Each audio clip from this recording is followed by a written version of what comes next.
안녕하세요. 사랑으로 세상을 함께 열어가는 함께 사는 세상TV 미숙입니다.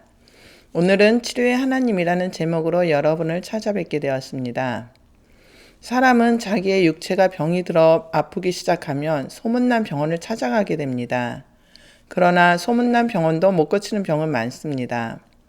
그리고 병이 길어지면 정신적인 고통뿐 아니라 경제적인 문제도 생기게 되고 내 주변에 있던 사람들과 멀어지면서 관계도 끊어지게 되죠. 특히 마음의 병은 쉽게 고쳐지지가 않습니다. 사람은 몸이 아프면 짜증이 심해지고 신경은 날카로워지며 곤두서게 됩니다. 그것이 얼굴에 나타나고 그대로 굳어진 표정은 사람의 겉모습을 바꾸어 놓게 되죠. 얼굴은 항상 화가 난 사람처럼 보이고 피곤한 기색이 붙어 있다 보니 보는 사람들로 하여금 가까이 하기 싫어지게 합니다.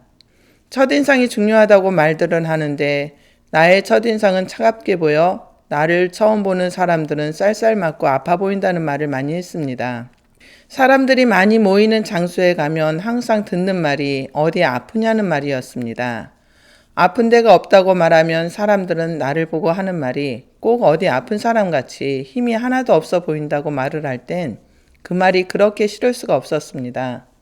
하지만 내 몸은 안 아픈 곳보다 아픈 곳이 더 많을 정도로 걸어다니는 종합병원인지라 싫어도 어쩔 수 없는 노릇입니다. 물론 저보다 더 많은 고통에 있는 분들 앞에서는 말하기가 부끄럽지만 그래도 사람들은 자신이 아픈 것이 최고의 고통이라고 생각하는 것 같습니다. 한데 몸이 아픈 것은 그래도 치료라는 것을 할 수 있지만 마음과 영혼이 아픈 것은 치료받기가 어렵더라고요. 저는 오랜 세월 신앙생활을 했어도 우리의 몸은 조물주이신 하나님이 만드셨다는 것을 알면서 그리고 하나님을 나의 아버지라 부르면서도 육신이 병들면 하나님을 먼저 찾기보다 병원을 먼저 찾았습니다. 병은 병원에서 하나님은 나를 그저 부자로만 만들어주시면 되는 존재로만 생각했습니다. 물론 병원도 가야 하겠지만요. 저는 일찍부터 직장 생활을 해서인지 종아리 뒤쪽이 당기고 발이 붓고 엉치뼈까지 아픈 좌골신경통이라는 병이 있었습니다. 친정 엄마의 정성과 수고에도 나의 병은 차도가 별로 없었고 그렇게 고통스러워하면서도 일을 해야 했고 일을 오래 하다 보니 척추뼈가 부서지는 듯한 통증을 느끼기도 했습니다. 결혼을 하고 아이를 낳고 몇 년이 흐른 후 아이들이 자라면서 돈 들어가는 곳이 많아지자 집에서 부업을 하게 되었는데 배운 것이 제복일이니 또 그 일을 할 수밖에 없었습니다. 시부모의 시동생, 아이들이 셋, 집안일에 많은 식구를 건사하며 일을 하려니 하나둘 아픈 곳이 생기고 몸이 많이 힘들었습니다. 어머니가 살림 좀 도와주면 좋으련만 손 하나 까딱하지 않는 시어머니가 못마땅하게 생각되고 몸은 점점 지쳐가고 일을 하면서도 끼니는 다 챙겨주다 보니 마음은 불평과 불만이 쌓이고 끝내는 미움이 쌓이다 보니 마음이 병들기 시작했습니다. 그러던 중에 집에서 부업을 하는 것도 여의치 않아 회사를 다니게 되었고 하루 종일 일을 하고 천근만근한 몸을 이끌고 저녁에 퇴근하고 돌아오면 시어머니는 아무것도 해놓지 않고 내가 오기만을 기다리는 것을 보니 기가 막히고 우라통이 터졌습니다. 동동거리며 저녁을 해서 식구들과 아이들을 먹이고는 시부모가 보기 싫어 내 방으로 들어가 버렸습니다. 새벽부터 밤늦게까지 내가 무슨 종살이 하는 것도 아니고 내가 왜 이러고 살아야 하나 하는 생각에 서러움이 복받치고 몸이 아파도 알아주지 않는 시댁 식구들을 보면 짜증이 밀려오고 말은 거칠어졌습니다. 화병이 생긴 것이죠. 그동안 안 하던 일을 하니 아팠던 다리가 다시 퉁퉁 부어오르고 등뼈와 허리는 끊어질 듯한 통증이 밀려왔습니다. 제대로 치료되지 않았던 허리가 다시 재발된 듯 했습니다.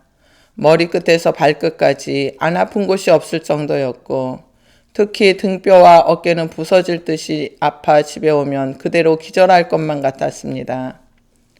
또 가끔 한 번씩 어지러움이 오면 거의 초죽음이 되다시피 했습니다. 밤에 잠을 자다 화장실에 가려고 일어나면 갑자기 머리가 핑 돌며 일어나지 못하고 쓰러져 버리는 일도 있었습니다. 어지러움이 잠깐 동안이면 괜찮지만 몇 시간씩 계속되면 어지러운 것보다 어지러움으로 인한 메스꺼움과 구역질은 참을 수가 없었습니다. 원인은 이명이라는 병명인데 귀에 있는 달팽이관 안에 사람 몸의 중심을 잡아주는 돌이 들어있는데 이 돌이 제자리에 있지 않고 조금만 벗어나도 어지러운 증상이 온다는데 문제는 치료의 약이 없다는 것입니다. 병원에 다니며 침도 맞아보고 주사도 맞아보았지만 하던 일을 그만두지 않는 이상 몸은 여전히 아플 것이라는 병원 측의 말을 듣고도 집에 있는 것이 싫어 일을 그만둘 수가 없었습니다. 그렇게 참고 참다가 허리가 너무 아파 일도 할 수 없게 되어 어쩔 수 없이 직장을 그만두고 사랑과 사람 치유센터를 알게 되어 기도하러 다니게 되었습니다.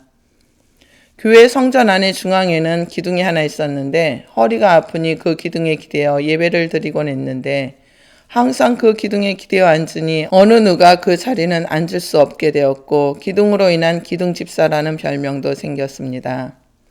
그날도 기둥에 기대어 있는데 예배를 마치고 강단에서 내려오시던 목사님께서 저를 보시며 집사님, 하나님이 집사님의 어깨에서 맷돌 같은 돌을 내려주셨답니다 라고 말씀을 하시는데 그때까지만 해도 교회를 다녔지만 얼마나 무지했는지 치료의 하나님을 몰랐습니다. 내가 다니던 교회들은 그렇게 말씀하는 데가 없다 보니 나의 생각에 교회라는 곳은 말씀을 듣고 찬양하고 봉사하는 곳으로만 각인되었고 그것이 고정관념의 틀을 만들어버렸습니다. 3일 정도 지난 어느 날 저녁 준비를 하려고 김을 바르고 있는데 갑자기 어깨가 가벼워지더니 날아갈 것만 같았습니다. 사람들이 날아갈 것만 같다라는 표현을 하는데 그와 같은 경우에 쓰는 말 같았습니다. 너무 신기해서 어깨를 이리저리 돌려보고 어머니께 어머니 며칠 전에 기도하러 다니는 교회 목사님이 내 어깨에서 하나님이 맷돌 같은 돌을 내려주셨다고 말씀하셨는데 지금 어깨가 너무 가벼워서 날아갈 것 같아요 하고 말씀드렸더니 하나님이 고쳐주셨나 보다 하시며 기뻐하셨습니다. 이것이 하나님의 치료의 시작이었습니다.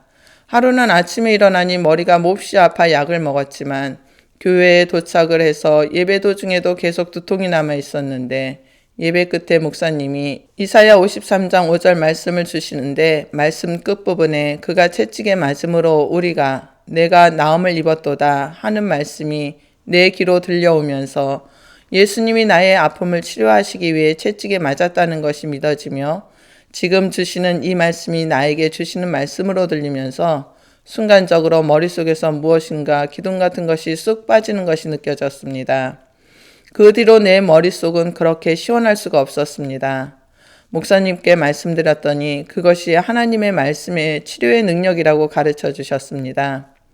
그리고 목사님께서 소금물을 먹어보라고 하시며 먹는 방법과 양을 알려주시기에 순종하는 마음으로 2년 가까이 소금물을 마시고 있는데 어지러워 고생하던 병이 깨끗이 사라지고 지금은 어지러움으로 고통받는 일이 없어졌습니다. 처음에는 소금물이 무슨 치료가 될 수 있을까 의아했었는데 말씀에 나오는 소금물의 기적을 체험하고 보니 하나님의 말씀은 1.1핵도 틀리지 않는다는 것을 믿게 되었습니다. 그 뒤로도 아픈 허리가 치료되었고 또 1년에 2-3번씩은 어지러움으로 고생하던 것도 말끔히 치료가 되었습니다. 등뼈가 부서질 것 같던 아픔도 두통의 고통도 모두 사라졌습니다. 육체뿐만 아니라 마음의 병도 치료를 받았습니다. 시집 식구에게 받는 심한 스트레스와 미움으로 우울증이 생긴 것을 치료받았고 마음에 있던 분노로 인한 분노 조절 장애와 잊지도 않은 것을 탐내는 욕심을 치료받았습니다.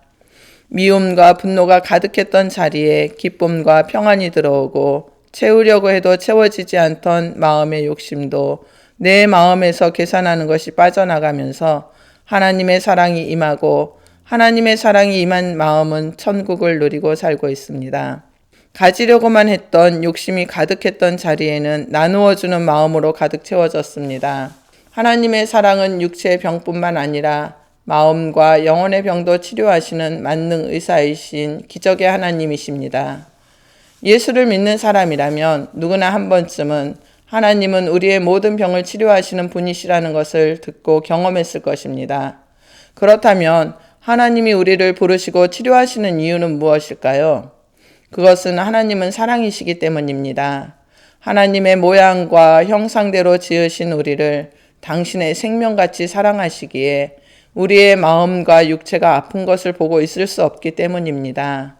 우리를 이토록 사랑하시는 하나님은 오늘도 당신을 사랑하시기에 당신을 사랑으로 부르고 계십니다.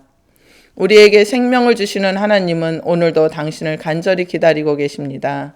지금 하나님의 사랑 안에 있는 제가 보는 세상은 너무나 아름답습니다.